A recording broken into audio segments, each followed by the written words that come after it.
Hello boys and girls, this is Mr. Boughton and I'm going to go over the instructions for the capital distance activity.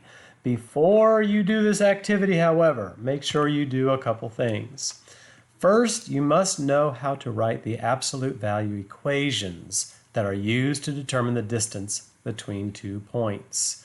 Okay, so if you're not sure how to write those equations using the absolute value symbols, then go back to the textbook or go back into your Schoology or get with me or find out how do you write those absolute value equations. When do you add the absolute values and when do you subtract the absolute values? Because sometimes you'll do either one of those. So go back, make sure you know how to do that before you begin this activity.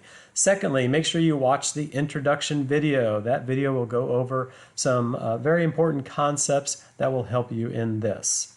Our activity has a goal, and in this activity you're going to research some locations of capital cities of countries around the world, and then we're going to use the locations using latitude and longitude numbers to find the distance between those two cities.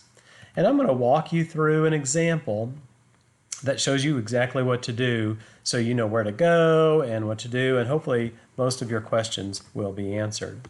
Step 1 in this activity is to find the locations of the cities.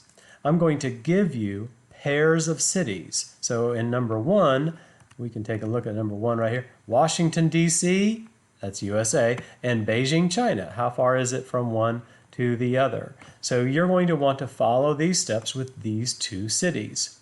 Number 2 has another pair of cities. Also, there's number 3 and number 4, each giving you a pair of cities to work through.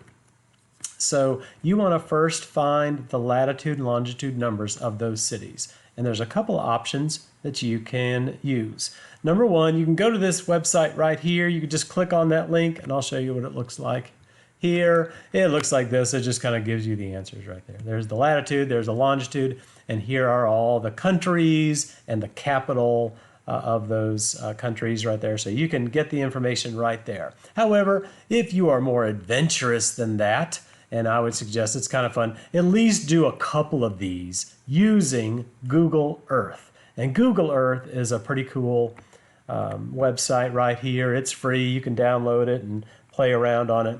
Here is the Earth right here. You can take a look at Google Earth. It's pretty cool to use. Now, if you're moving around Google Earth and you look at this country and you say, well, I don't recognize that country. Do you guys recognize this country right here? It's the United States. Sometimes moving around the Earth, it's kind of like an airplane, and we might get turned around a little bit. So if that happens, come over here to these little navigation tools and you will see the letter N for north, and you can click on the letter N. There we go. And it will turn us around so that we can see the globe, kind of how we're used to seeing the globe right there. Now, if we want to locate a specific city, for example, Washington, D.C., we can come up to the search bar and type that in. Before you do that, you want to make Google Earth, you want to make some changes to it so that it gives you latitude and longitude numbers in positive and negative numbers. It will not default. When you open it, it probably will not be doing that. So here's what you need to do. Watch this. You come up here to the tools, click on tools, right, and then go down to options. Click on options, and then where you see show latitude, longitude, you want to make sure decimal degrees, because we want to know distance in degrees. So we just click on that and hit OK. And then as you move your cursor around the Earth, you'll notice in the corner down here, right down here, you will see the latitude and longitude change as I move the cursor around. You'll notice that the latitude, which is measured by the prime meridian, which is the y-axis, the latitude, if I'm in the north part of the Earth, the latitude number is positive. If I'm below the equator, if I'm the southern part below the equator down here, you'll notice I have a negative value. Okay, and the same thing with longitude. Now longitude is moving east and west. So as I move east to west, you'll notice those numbers changing. And if I'm on the west side of the prime meridian, then it's a negative number. And if I move over here, we're getting down to 0. That's the prime meridian is 0. And if I move over to the east side and move east, it's a positive number. Okay. So Google Earth will give you those numbers. And let's just look up. I'm kind of crooked here. Let's hit the N. Let's look up Washington, D.C. So you can just type in Washington. It'll probably populate, and you can click on that and hit search. And it will zoom in to Washington, D.C. There it is, right there. And you'll notice that as I move my cursor around, you can see the latitude and longitude changing. Just set your cursor right on top of that X and write down those numbers. Now, you don't have to write down like exactly those numbers because they go way over, just to the 100th place, like 38 point, it's like 90 if I put it there, 38.90 or 38.91. That's close enough. That's fine. Okay. So that's going to be your latitude. And then your longitude, if you look at that, it's negative 77.03 or 04. And that's fine right there. That's close enough. That won't be exactly the same as what's on this list right here, but they're very, very close. So that is your first step. Find the latitude and longitude numbers, and the second step is to write those down as positive and negative numbers. And we already talked about the north being positive and south of the equator negative. We talked about east of that prime meridian. If it says east, it's positive. If it says west, it's negative. So if you are looking at this list for latitude and longitude, you'll notice that some of them say north. That's going to be positive. Some of them say south. You're going to write negative numbers for the south ones. And then over here on longitude, some of them will say E for east. So that's going to be positive because it's moving in the positive direction along the x-axis. And then some of them say west, and that's going to be negative because that's left of the 0 on the x-axis. Okay, so just to look at this right here, if you are moving to the east, you are moving in the positive. East is positive and north is positive. Okay, and then moving to the west along the x-axis, you have negative numbers, negative longitude, and then south, you're going to have negative latitude numbers. All right, so that is steps 1 and 2. Now, let's look at the example of Washington, D.C. So those are the longitude, latitude numbers. You are going to write these as an ordered pair. The x value is longitude. Longitude numbers are the x value. It's what the numbers along the equator will represent. So longitude is x, latitude is y. You must have them in that order because that's what they are. So here I wrote them in as an ordered pair. Your next step is to write the distance equation and calculate the distance in degrees, because these are all degrees. So you will have 2 cities. So here I put Washington, D.C. and Lima, Peru. Lima, Peru and Washington, D.C. are almost on the exact same longitude line. Look at the 2 longitudes. They're very, very, pretty much on the same longitude there. So that's why, and I'll put this over here so you can see. So I'm looking at these, the x values. The x values here are exactly the same, almost the same. They're pretty similar. So we are not going to use the x values when we calculate distance. There is no distance. There's no change in the x value. There is a change in the y value.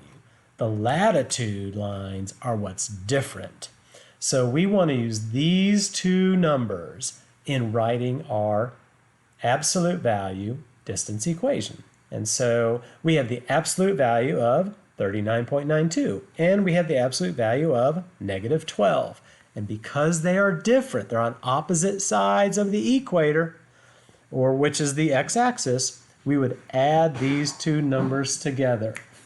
So when we add them together, we get 51.92 degrees. So that is the distance between these two cities in degrees. But we need one more step, and that is to convert the degrees into miles. And we are going to use nautical miles. So let me tell you real quickly about nautical miles. What are they? Okay, because I'm used to using miles. And when we talk about miles, we're not really talking about nautical miles. We're talking about what's technically called a statute mile. A statute mile. So whenever we're driving or walking on land, we're talking about statute miles. But nautical miles are a little bit different. You see, statute miles were created based on the number of steps it takes to go from one place to another. Okay? And a nautical mile is based on, well, that's kind of what navigators using ships would use. You can't step on the ocean, so they had to use something different. So ships created, ancient nautical people and ship captains would use a nautical mile. Also, pilots use a nautical mile as well. So we, since pilots use a nautical mile, we are going to use nautical miles to calculate distance.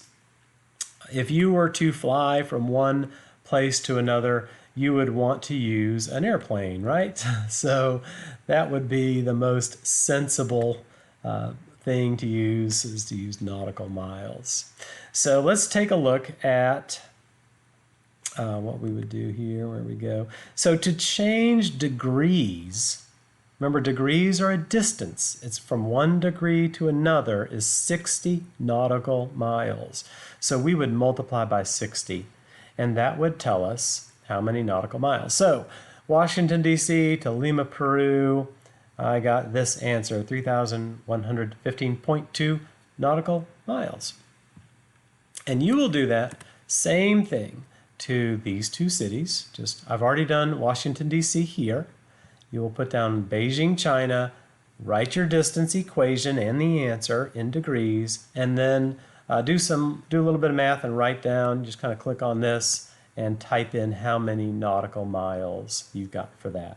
Do the same thing for these two countries, and we've got number 3 and number 4, a couple other pairs. Lastly is a time to make your own, where you select 2 cities. So you're going to have to go through, it's probably easiest to use this list right here, and find 2 cities that have very similar either latitudes or longitude numbers so that you can calculate their distance. Remember, you need 2 cities that have the same latitude numbers, or very, very similar, or they have to have the same longitude numbers, so that 2 cities share the same longitude line, or they share the same latitude line. That way we can figure their distance along one of the other line there.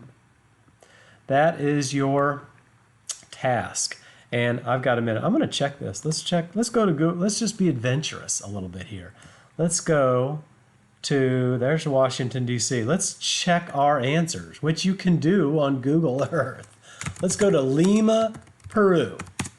Where is Lima, Peru? South America, way down there. Peru is one of the countries you study in social studies. So there's Peru, there's Lima, the capital of Peru. So let's kind of back up here, and we're actually going to use Google Earth to measure. All right, let's do this. Are you ready? So I'll go a little bit further. There's Lima right there. So to do that, we can use a tool up here. It's a little ruler tool. We're going to click on that. We want a line. We can do nautical miles. Let's do degrees first. So I can click on degrees. I'm going to click here. One click, click, and then move it up. I want to move up here. And I'm going to zoom in. I think it's like somewhere right up here. There's a star. Bam. I'm going to hit that. Click on there once. Go. Click. All right. There we go. There. And it says 50.5 degrees. Was that what I got over here? Almost. I'm running out of time. You can use that and check your answers